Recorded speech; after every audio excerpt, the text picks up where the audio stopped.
Hello and welcome back to series 2 of hashtag Mum Life.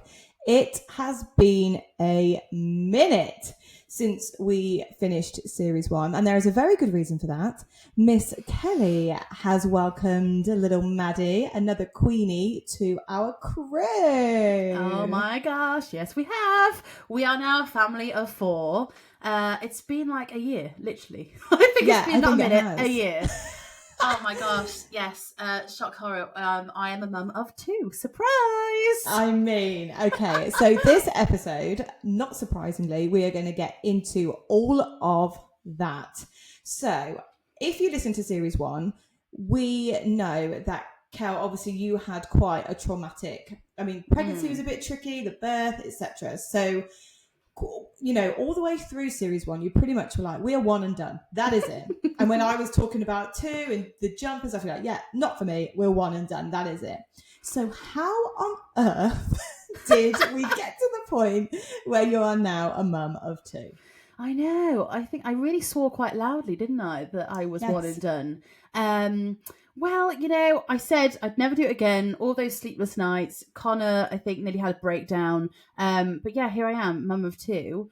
I think we had a very adult conversation, and it was pretty much a year ago, about baby number 2. And I think being out of the trenches of all those newborn phases, all the kind of regressions, albeit Mila, as we know, like lived in a constant regression. Oh God, the memories. But it came down to, I didn't want Mila to be on her own. I didn't want her to be an only child. And I know that she wouldn't be alone in life as such. She'd have good friends and, you know, family around her. But I think a sibling relationship, you know, you can't really match that. I think you can't match that bond as such. I know I had that with my brother, and I very much missed that. He was like my person, so I didn't want her to be on her own. And you know, we both of us, we weren't quite there. We were talking about it, and we said, right, you know, I think we both want another one, but not right now. Let's kind of get healthy. Let's, you know, see how it goes. Maybe next year, and just take go all the pressure with the off. flow. Yeah, that was August last year, and then boom, you know, pregnant the same month. Ta-da! Yeah. So, well, I was going to ask, how did you feel finding out? But before I ask you that question, I remember, and you might not remember this, receiving a voice note from you, slightly breathless, one afternoon in August, which happened to be the same sort of time as your wedding anniversary. And, you know, I'm not sure what age our listeners are, so let's just say you had a little bit of afternoon delight. And why you decided to voice note me straight after. Love it. That's what best friends do. It is. Here for it. Obviously, I was just jealous, that's all. And then I remember 2 weeks later, pretty much, getting a voice note from you. I was at work, so I didn't listen to it. And then I just get a text being like, call me when you can. And instantly, my blood went cold. And I was like, oh my God. I remember ringing you. And you were just like, guess what? I was like, oh my God. So tell me about that moment. How did you feel finding out you were pregnant with Maddie? Right. Well, let's kind of just go back a minute. I remember that afternoon. I remember messaging you, but we were going through a stage of, we had a friend's wedding and we were very relaxed. I generally think that was the delightful time at the wedding when my husband thought it was the great idea to, you know, not be responsible and just pull out. I hate that phrase. I'm going to make, this is, consider this the episode that this is a public announcement that the pull-out method does not work, okay? Because, you know, we are responsible adults and we normally wrap it up. Anyway, delightful. August was delightful. Let's just end there. Yes, it was. So, you know, pretty classic. I said to Connor, I'm pretty normal with my cycles. And I was like, I'm late. But we looked at each other and we were like, there's just no way. There's no way that we could be pregnant. Because, you know, we're responsible adults and we wrap that thing up, you know. And then I went, hang on a minute. Remember that time when you thought it was a great idea not to do that? And he was like, I can't even remember that. I was like, obviously memorable. Great. Thank you very much. Fabulous. Memorable. Boosting the ego at the same time. Love it. So, off Connor goes to work, right? I'm off to the supermarket. I just thought I could pick up a few things. I'll just pick up a pregnancy test while I'm there. Cash. Super casual. Did all my shopping. Didn't like rush back home to do it. Nothing like that. And amongst the lettuce and the strawberries of the pregnancy test. I love that. The wine, everything, And I get home, I was like, oh, do you know what? I'm just going to do it. So, and I did there was a point where I thought, imagine if I was, maybe I should record this. I really should have recorded it. God, you should have. Think of the content. I know, but I was convinced it wasn't. So I take the test and, mate, those lines popped up that quick. I was like, and I burst out laughing actually, because I just thought, how crazy is this? I ring Connor. Connor's not long left, so he's driving to work. And I was like, guess what? And he was like, what? He went, you're not pregnant, are you? And I was like, yes! And, instead of there being an emotional, oh my God, that's amazing. Oh, I'm so excited. Connor went, oh my God, I need a poo. Why are you telling me this while you're driving? I was like, because I need a poo now. I was like, lovely, so romantic. Oh my God. Yeah, the feelings were, if I'm honest, it happened very quickly, much quicker than we anticipated. I guess sort of unplanned. Not unplanned completely, but I guess, yeah. Yeah, we're just obviously very fertile people. Christ. Yeah. But I initially my first thought was, had a few drinks at the wedding and stuff. Oh my gosh, I've drank alcohol. But we all know that's all good. It's fine. Yeah. But I was actually really excited. And I thought, but I had a bit of anxious feeling going, oh my God, I'm going to be pregnant again. How's it going to be? You suddenly kind of flash back to, how's the birth going to be? Am I going to get through this? Oh my God, we're going to have a baby. We're going to have sleepless nights, all those kind of normal feelings. But I generally my underlying feeling was I was really excited. Connor, to the point of, I think, Maddie arriving, was hyperventilating and anxious and absolutely petrified. There was not 1 ounce of excitement. No. He would confidently say that. But you know what? When you said about those feelings, though, when you say, when you think that, oh God, the sleepless night is going to birth again, they are definitely only feelings you get when you've already had one. Yes. Do you know what I mean? Because you know now what to expect with all of those things. And it is, I guess, just that reality of this is amazing. But especially with you guys, which we'll talk about a little bit later, it was like, oh my God, we're going to have to buckle up and get ready to do this again. Well, Connor literally said to me, he said, if this one is anything like Mila was in those first few months, especially that 4th trimester, when she, bless her, I know she was tongue-tied, but we didn't know, and she was screaming, and we'd look at each other and be like, what have we done, kind of feeling. He was like, I generally think I will have a breakdown. And I was like, it's gonna be fine. Manifest this shizzle. She's gonna be chill. She's gonna be happy. Skipping around the house. I was like, you have to think positive. It's gonna be fine. But he wasn't very excited, but I was. I will tell you one of the first things I did do straight after, I had a random day off. And so I'm left with this pregnancy test thinking, oh my God, what are we going to do? The first thing I said was, Connor, can I tell my mum? Because it was so early. And of course. He went, I'd rather not tell anybody because it's so early right now.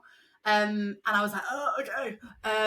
I just wanted to tell somebody. I remember actually, I spoke to you, but I went over, I messaged my other friend, Kathleen. And I said, oh, are you in? Can I just come over? I've got something for the kids. Which I think she was like, what? What's going on? So I just rock over her house and I get out the car and she's standing at the doorway being like, are you okay? And I walk in towards her and she just was like, oh my God, you're not. And I was like, I'm pregnant. I showed her the test and we just both cried. I was like, I just had to tell somebody. Yeah. I didn't actually tell Connor that I told her, but I needed to tell somebody to share all my feelings and emotions and shock. It is that feeling, isn't it? And I think, when it's shock and when it's not planned, you are a bit like, you have to tell someone. Yeah. And I think, you just feel like you need to get that off your chest and be like, somebody else needs to go through this with me. Yeah. At the same time. Oh so so that was finding out. It wasn't. I know I've probably said in season 1, with Mila's pregnancy that it wasn't like ta-da, like jumping into each other's arms and so happy. It was actually jumping away from each other to stop it happening again. Yeah, like what? yeah, I still didn't get my emotional kind of announcement. But, Maybe next time. No, I'm 2 and done. Oh yeah, we've heard right. There will be no season 3. I tell you that now. So the pregnancy then, how was that in terms of like how you were feeling, working, and obviously pregnancy with a toddler is a whole different ball game. Oh my god, it is. So this pregnancy was very similar, if I'm honest. I started with good old morning sickness.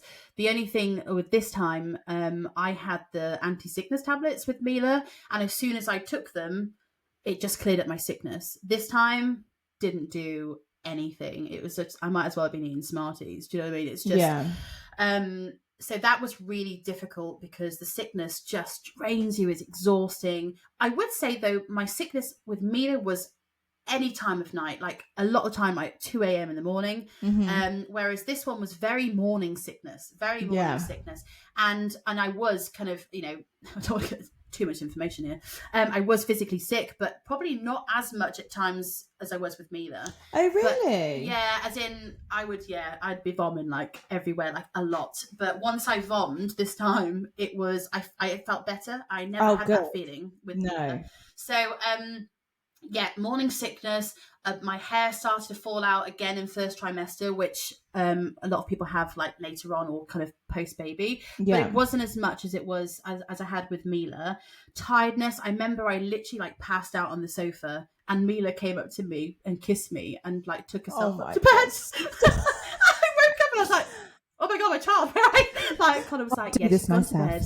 Yeah, literally just took herself up to bed. And then obviously on reflection, I was very pregnant, those early stages where you have that kind of severe kind of tiredness. So this time was very different though, in terms of, I suppose, you've just got to get on with it. Like, you have a toddler, you can't dwell in your sickness, you can't dwell in your tiredness, you can't just go and have a little nap. With Mila, I wasn't doing my business, I wasn't working the evenings and the weekends. With her, I was just working my full-time job. This time I'm like full pelt. I'm working every hour under the sun. It was literally wild. The amount of times I would tell you to stop and slow down. But like you said, that's the thing. When you've got a toddler, you don't have like the princess pregnancy is what I call it. Like with the first one where, I'm tired. I'm going to go for a nap. I'm going to cancel that because I don't feel great. You've just got to, you're on 24 hours. Yeah, exactly. Albeit I probably got like renowned for not like doing anything, as in going anywhere.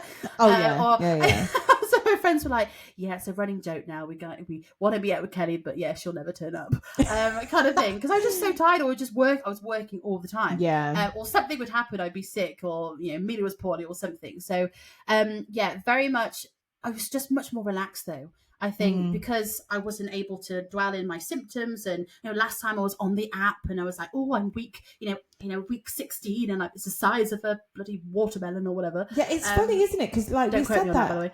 Yeah, it's definitely not a watermelon. Week 16. But we said that, didn't we? Like that you'd be counting down the days to your appointments and all of that. And I missed an appointment. Midwife rings me. She was like, are you okay? I was like, yeah, I'm great, thanks. How are you? She's like, well, you meant to be here 15 minutes ago. Yeah. I was like, oh, sorry. I was picking up Mila from nursery. So your brain it's so distracted. So very different. But in a way, I think I enjoyed it more because I wasn't so anxious and worried, and you just got on with it. But people would always ask me, Kelly, how far along are you? And I'd be like, I don't know, like 20 weeks. And I'd be like 36 weeks.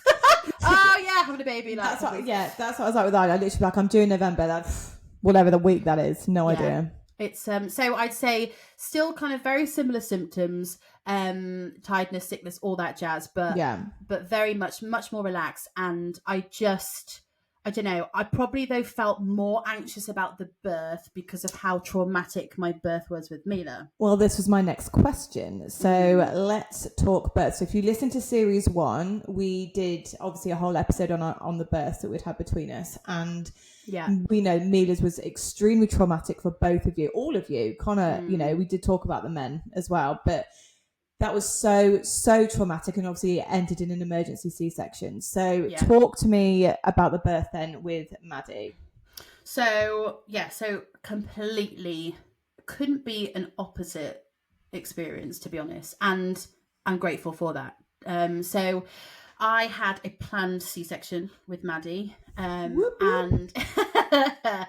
and but as I said, I felt so anxious. I felt more anxious going into it, and I remember having multiple conversations with yourself and Yeah. other people going, I'm really nervous about a planned C-section because I know kind of what happened before, and everybody kept telling me and reassuring me, Kelly, it's so calm, it's more Yeah. relaxed, like please don't worry, like it will be a pleasant experience. And I don't know, it wasn't sinking in because I think I still had like PTSD from the birth. Oh, 100% you did. 100%. And also, Yeah. I think, like, when that's all you've got to compare it to, people saying, because I know I was saying, like, mate, come on, like, it will be fine, it's great. All you've got is the experience you've had. Yeah, exactly. And I think when we both went in for the emergency C-sections, you say more than me, but we were absolutely high as a kite because of all the meds that we were on. Do you know what I mean? Yeah. So actually, even remembering it, like, even though you were awake, was just not, you know. Absolutely. And that's why I was trying to say, like, you know, it's so calm. But if you've only got that experience to go by, and I was just keeping everything crossed, like, please, this be a good one, please. If anyone deserves it, Kelly deserves it. I did deserve it. You did. So you loved it. Yeah, I did. Do you know what? I would do it again. I'm not going to. Yeah. Okay, but no, honestly, I can't even explain the feeling. Me and Connor arrived at the hospital. I was actually first on the list, but if anybody tells you first on the list, you're not going to be first on the list, right? We were last. Yeah. Oh no. So I think it was 7:30 I got there, but we went in about 10:30. It wasn't too bad. No. But I met all the team, the anaesthetist, the midwife, the surgeon. Everybody came in and was just like, they were just excited for me, like, and Connor. It was really calm, really relaxed. And one of them said, have you got a music playlist? And I was like, no. I said, I've heard about this, but I've not done one. And because we got a bit of time, so I suggest, like, put some music together. And I think maybe a lot of people put, like, relaxing, like, spa-y music. Or no, you say a lot of people. Now I'm going to wait to reveal what you had because I think we had very similar. Well, Maddie came into the world to Dead Mouse, you know, dance. Literally. Like, Raven, even like everyone in the room was just like, like operating to the beat. Yeah, they came up to me and I was just lying there, you know, like dancing in my head. And they were like, this is the best playlist ever. I was like, thank you very much. You're welcome. I can share it with you if you want. But it was amazing. I literally walked into the surgical room, and I could hear people talk about their weekends. Like, everybody was just like, it was like an episode of Grey's Anatomy, like, not traumatic one. And everybody was just really calm. Obviously, you know, things were done to make sure I was ready for the surgery. And the anaesthetist was lovely. She was just talking to me, stroking my head. I love that. And, you know, the surgery went well. It didn't take long at all. I remember they brought Maddie out, and me and Connor were like, whoa, snapshot, that is literally Mina. Like, she looked like identical, right? Oh my God. And the cry, the best feeling when you hear that cry. I was like, oh. But then they were like, we're just going to take her away and we're just going to check her over, make sure she's okay. And I was like, yeah, absolutely fine. And then I'm kind of like waiting, and I'm kind of looking around going, where's my baby? And I'm going to the anaesthetist. She's saying, look, she's absolutely fine. I can see her wriggling around. They're just checking her over, blah, blah, blah. But I was starting to feel a little bit anxious because I was like, I really know that they normally give the baby straight to skin right? to skin, yeah. Yeah. So I really wanted to do that straight away. So I'm talking, like, it felt like an hour, and it was probably about 20 minutes-ish, give or take, maybe a little bit longer. And Connor suddenly was over there. So I really wanted to speak to him because I know he would tell me what was going on and be truthful about it. Anyway, to the point where I started going, got it! Connor! Get here now! Like, what's going on? The hormones are still there. Yeah, anyway, she came out a little bit dusky, meaning that her oxygen levels were very low when they came out. However, there's a little bit of a kind of difference in this one because the what they measured the oxygen levels with was a bit old and a bit tatty. So she was coming out about 40s, like, percentage wise, but obviously you want to be like, you know, as near to 100% oxygen as possible. But they were trying to find a replacement because another doctor came in and said, can we just replace that because that looks a bit old and tatty? Maybe it's not working properly. and because she seemed not distressed as such. Yeah, of course. So, yeah. Backwards and forwards, and that's what was taking a long time. People couldn't find a new one, and it was kind of backwards and forwards. Anyway, they put oxygen on her, full oxygen in the meantime, and they came up to about 60%. But we still hadn't changed the measurer. So once that was changed, she went right up to like the high 90s. Yeah. So I don't know. They said that she did come out a little bit dusky, but I don't think it was as dramatic and worrying as it probably felt like in that moment. Yeah. I think there was a little bit of a equipment error. Standard. But I mean, like, I guess at least they double checked. And I guess with C-section babies as well, they don't have that mucus sort of pulled out of them as they do with the natural birth, do they? So they are very, very mucusy anyway. Yeah. I remember with George, they lay him on his side. And obviously I was like, you're not meant to do that. It's fine, but they were like, it will just let some of the mucus out, like either his nose or they get very congested, don't they? And she was, to be fair, she was a bit kind of congested for the first couple of weeks, but all in all, I mean, they brought her back, and I had that moment, and it was so mad, so wild, because that moment when they take her out of my sunroof. Yeah, Connor, God love him, like he is sensitive, very sensitive, but doesn't show it a lot of the time. But in that moment, you both, it's like your emotions get ahead of yourself, isn't it? And just so overwhelming, you just burst into tears, like the happy tears. But it's like a relief that she's here safely as well, and that you're okay, and that was the birth. Yeah. Like again, he had massive PTSD as well. So for him as well, like for him, I guess it was almost like I knew that's it. Yeah, like it was. The space of an hour, we've gone in, we've had her, everything's fine, I'm fine. Like it's so odd, isn't it? So then you go into the recovery ward and you're just like, I'm all right. I don't feel like I've gone 12 rounds. I'm fine. I know. Yeah, well, that's the thing. You're not exhausted. You haven't gone through hours and hours or days of labour and had lots of medication or whatever pumped into you. So, so I had her obviously off into the recovery room. They just kind of finished stitching me up. I was like, classic, do me a tummy tuck while you're there. They said no. So do you know what I'm really enjoyed about? They asked if I wanted sterilising. Oh, I never got asked that. And I literally obviously said, no, we're going to have a football team. And then literally as soon as we realised we were 2 and done, like a day later. Season 3 will be about Laura's new arrival. Absolutely not.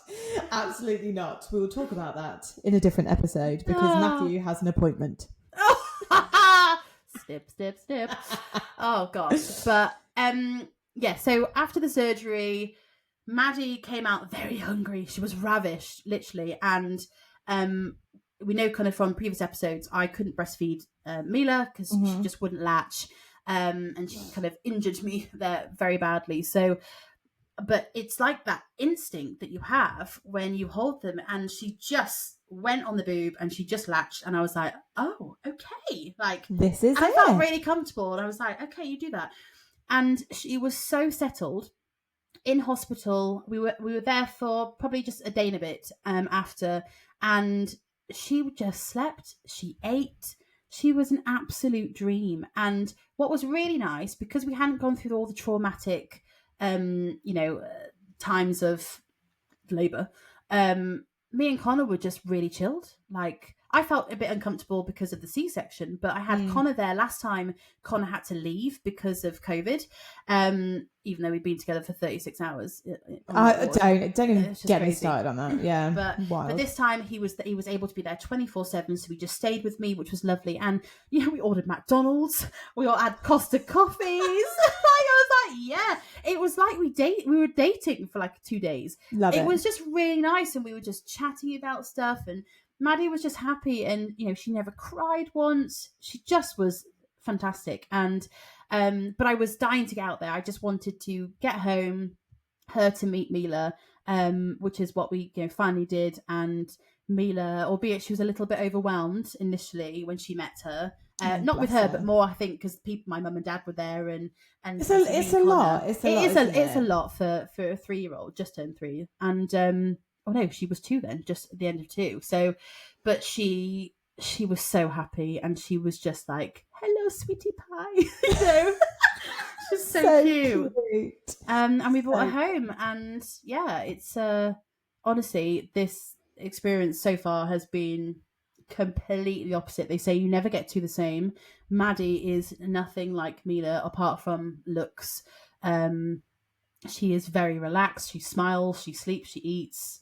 She's made the 4th trimester very pleasant, which I never thought I'd ever say. No, oh my god. Well, that's what I was going to ask you about as well. So, like, talk up through the 4th trimester then, and I guess Maddie, sort of you and Maddie in this trimester, but then the comparison with Mila, which I know you just sort of said there is no comparison. Well, I think with Mila, because I mean, I always say that she was difficult and she was really hard work. It wasn't her fault. She was tongue tied. Like, I didn't know. Of course. Like, we didn't know. Yeah. So, you know, after that, it wasn't still easy, but it wasn't like the first 3 months were so intense and so hard. Yeah. Like, and me and Connor were even talking about it last night. He felt with Mila, he felt like he was really needed because I needed a break and I couldn't do it solo. But he found it probably harder to bond with her because he didn't get those lovely moments because she was just screaming all the time. Yeah, whereas of course. This time with Maddie, he feels less needed because I'm breastfeeding. I'm exclusively breastfeeding at the minute. And she's so chill and content that actually he feels like he's had those lovely little moments where she smiles at him and she's like trying to laugh and he's talking to her and that bond has come much easier and quicker for him. Which was like interesting. I never even thought about that when he told me that last night. But it's been completely different. With Mila, I didn't want to leave the house. I was so anxious. I was like, albeit when we did leave the house, she was good as gold, to be honest. But I didn't want to go anywhere. This time I'm out all the time. I've got X amount of play dates because I've got Mila. She's still living life. I still want her to have fun. The world is still turning and, you know, climbing over me all the time. It's hard work at times, I have to say. It climbs me like a tree. But yeah, I'm out and about. I feel confident. I don't worry. If I ever hear somebody's like baby crying, I feel bad for them. I'm like, oh, like I was there with me. Like that was me. For them. Yeah.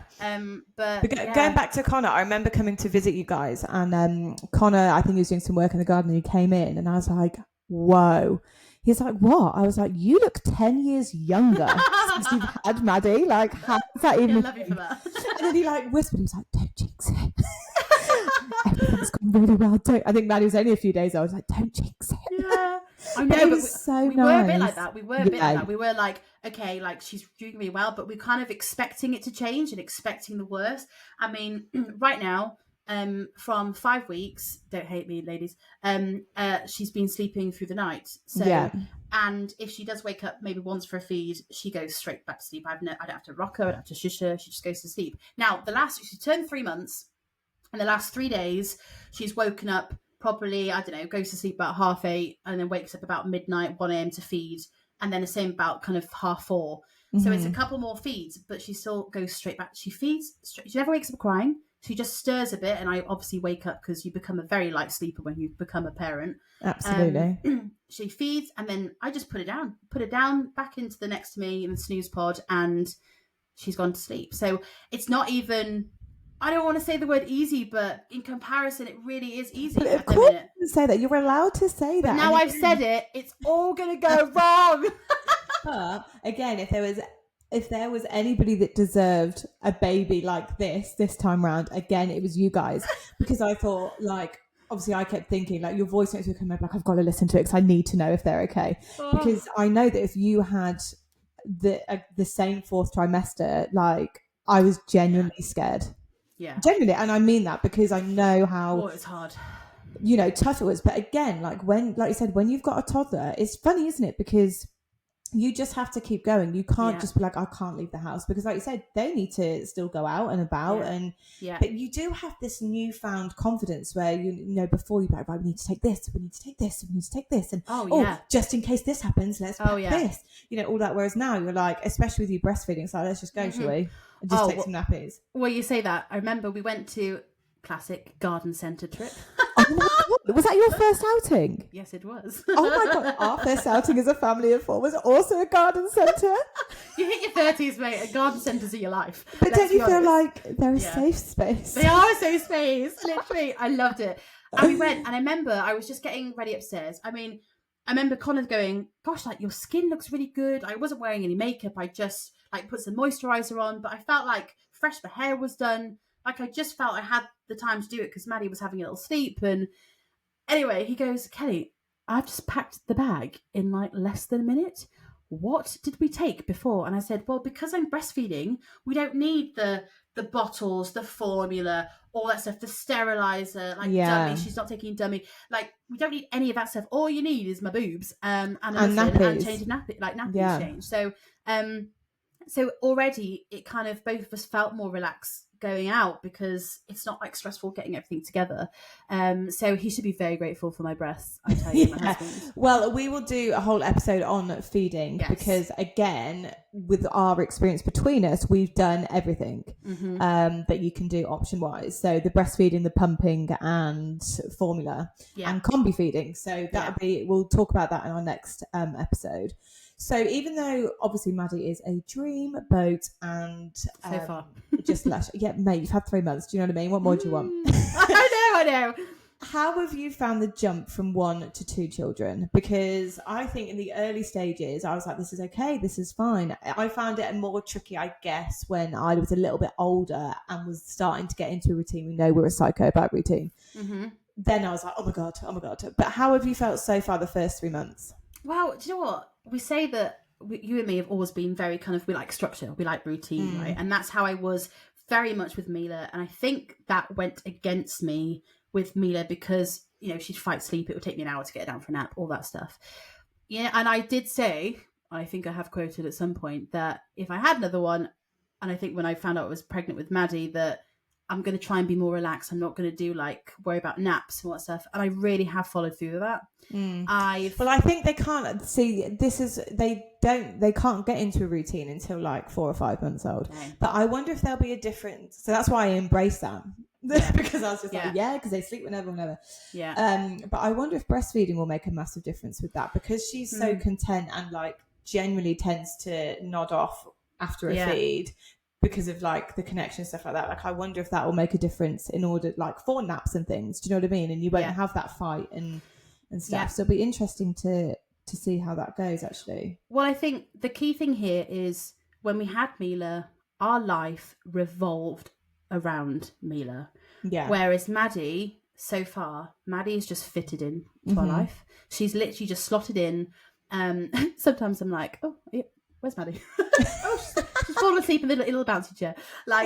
So far she's been really good. She's made the transition really easy. Yeah. The hardest bit right now for me is I have Mila at a toddler age. She is 3 going on 13. She's a three-ager. And I mean, the sass is exceptional. And I'm finding that hard because I always got told with 2, make sure, because babies, they don't, in the early stages, they don't move much and they don't do much. You can kind of put them down and just make sure you kind of make it all about Mila and keep the focus on and give her the time. And I've been doing that. But it is really hard when I'm breastfeeding that when I'm feeding her, I can't do that. And that's a lot of times, Mummy, can you do this for me? And I have to say, Mummy, you'll come in a minute. I'm just feeding Maddie. And I know that probably triggers her a little bit. And she's absolutely perfect with Maddie. She is kind. She loves her. As soon as she wakes up, she wants to see her. But the change in Mila's behaviour, as in she's not bad, but compared to how she's been, she's just I get stompy foot, I get grunting, I get no answering back, I get okay, Mum. I'm like, sorry, how old are you? What? I think it's an attention seeking. So that is the hardest bit for me from 1 to 2 is to go. I've got a very content little one. I've got one that wants all my attention, and I sometimes forget that, bless her heart, her little world of just all the attention on her has changed. Yeah, and 100%. Even I've kind of probably forgot that recently when I've kind of tried to discipline her or sent her to a room. She just takes herself up now and closes the door. We're at that stage. I got this, guys. So that's been the hardest bit. And I suppose there are moments, sometimes I think, oh, I just love to sit here all day and just not do a lot. But then I think, no, I've got to get up. I've got to get Mila ready for nursery. I've got to pick her up from nursery, and then I've got to keep her entertained from the 3 till 6 period. We love that, don't we, as parents? And it's that bit at the minute. But No, she's Isn't done really that well. such a massive change though? Because Yeah. like when you have your first and like you do the feed that they might have, I don't know, around 5ish, 5:30, and then you know that they'll sleep then for another 3 or 4 hours, and you could just go back to sleep or just get up and shower Yeah. or do whatever you Yeah. want or make a cup of tea. Yeah. Like when you've already got one, it's like right, and then I'm up. Oh, Matt yeah. used to do this thing. Oh my god! And I swear to God, like I said, if he did it again, I'd be ringing a lawyer. So he would always, just as he was leaving for work, would wake me up so that I could shower, get ready before Right. George, and knowing that Isla was in that gorgeous sleep. And he would like, we called it dead man shove. It's the only way I can describe it, because I'd be in a really deep sleep because obviously I'd done the night feeds when he was back at work. Yeah. And he would like be at the foot of the bed and would like shove me like really hard and just be like, Laura, you've got to get up. Honestly, horrific. Absolutely horrific. Then it turned into this joke because it's like, well, you get up, don't you? When I do it like that. If I'm all nice and you won't get up, you just roll over and go to sleep. Horrific. Oh my God. I think that's why I could never have another. I have PTSD from dead man shove. just can't do it. Lawyer on speed dial. But it is that massive shift, isn't it? Like you said, and second children they do fit in. Yeah, they have to, but they have to, right? They have to. But what I will say is, I feel very lucky that Mila's still at that young age. That because when the last year I've done so much working and everything, you've got that classic mum guilt, right? Working all hours of the sun, like a lot of people do, and you think, oh God, I should really be in there, like building Lego or something, or colouring with her, and you do as best as you can. I'm very grateful that I feel like I've got like an extra maternity leave with Mila at the minute. Yes. Because I've got the extra time. She's not going to school until next year, which is wild. Like, oh my thinking about school. I've got to apply for that next month. But I feel like I've been able to spend more time with her. So, albeit sometimes are hard with her. It is. We did. I mean, but I think that's really natural. I remember we had that with George as well. And actually that's when we introduced the reward chart. Because I said, I remember saying, I need to get a sticker chart. I still need to get that. I haven't done it. Yeah, because I remember saying, like, I just feel like we're nagging him all the time, or I feel like I'm telling him off all the time, and I just don't like, because that's just not nice for him. Because he'll get back from nursery, and it's me being like, don't do that. Speak to me nicely. Did a lot of this.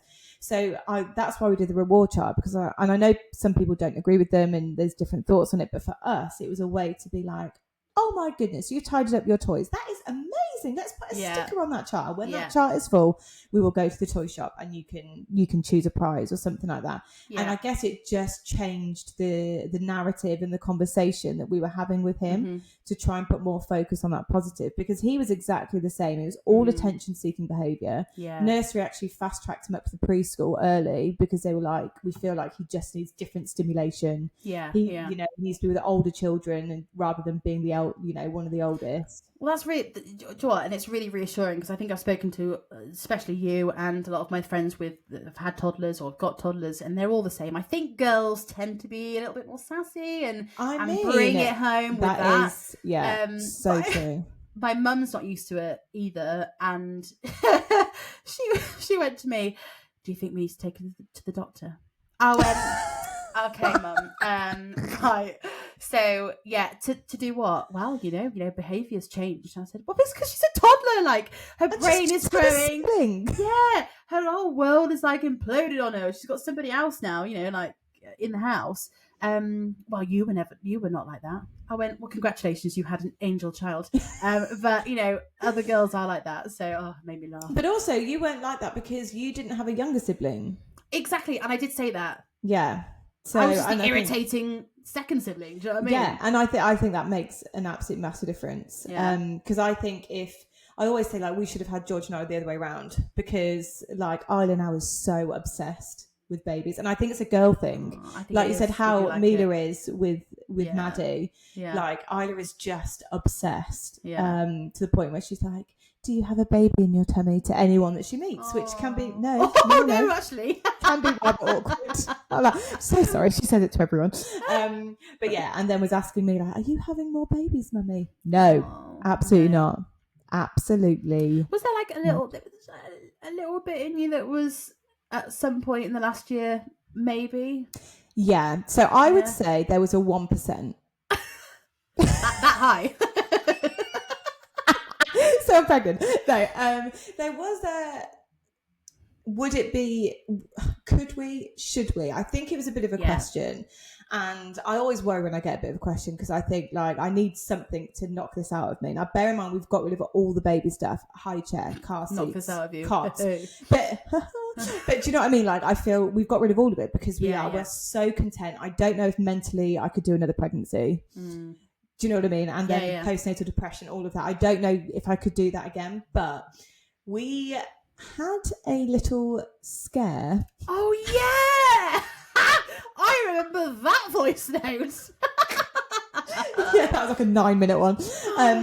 Yes, we had a scare. Let's put it that way. And I didn't even finish listening to it. I started. I was like, "Oh my god!" I was texting like, "Oh my god, what?" I haven't even finished listening to this. We had maternity leave together. No, we had a little scare, and actually, it was obviously if I had been pregnant, we would have been excited. You know, it would have been a blessing. All of that, but. My cycles have not gone back to normal since Isla. I think I'm perimenopausal. They are all over the place. Really? Yeah. So I was like, I think I'm late, but I could like not be. Who knows? And so Mel was like, "How are you feeling?" Now my premenstrual symptoms are the same as first trimester symptoms. I was like, "My boobs really hurt. I feel really tired. I have headaches." So he was like, "Oh my god!" And let's just say when my period then arrived. We did cry, relief. Celebrated. Well, we did, and it was that moment of like, okay, relief. We don't have to do it. Okay, fine, because it'd be nursery again, it'd be the fees again, and it's the financial side of it. We 100%. Spoke about this. Which, talking to my father-in-law, he was like, that just wasn't a thing generations ago, and it's money didn't come into it. It's quite sad that that has to be a factor in that decision now, isn't it? But it absolutely does. For 3, we'd have to get a different car. Like, we'd have to do nursery again, like in terms of all of the fees. I know it's different now with the 3 hours, but still, like it's still for us, we work full time. And then because we've got rid of everything, we would have to rebuy everything. So for us, it was that moment that I was just like, okay, we're good. Yeah. We're good with 2. They're happy, they're healthy, we're happy, we're healthy. You are content, you're happy. I'm very content. So we had that. So now that 1% has now gone. Okay, excellent. I mean, I'm glad that I kept a storage unit full of all Mila's clothes just in case. We had that was very telling. You didn't get rid of it. I mean, as soon as Isla was growing out of it, and I was like, right, vintage. But you didn't, and I thought that was really telling. Yeah. And Connor didn't fight me on that. He was like, "Yeah, we'll, keep the storage unit. Albeit I pay for it. So keep albeit, literally the night before having Maddie, and I've told you this before, we're just about to go to sleep, and let's be honest, Connor is still in that anxious. Connor's still in that anxious mindset. He's very nervous. I kept asking him during the pregnancy, which is the silly thing to do to that man.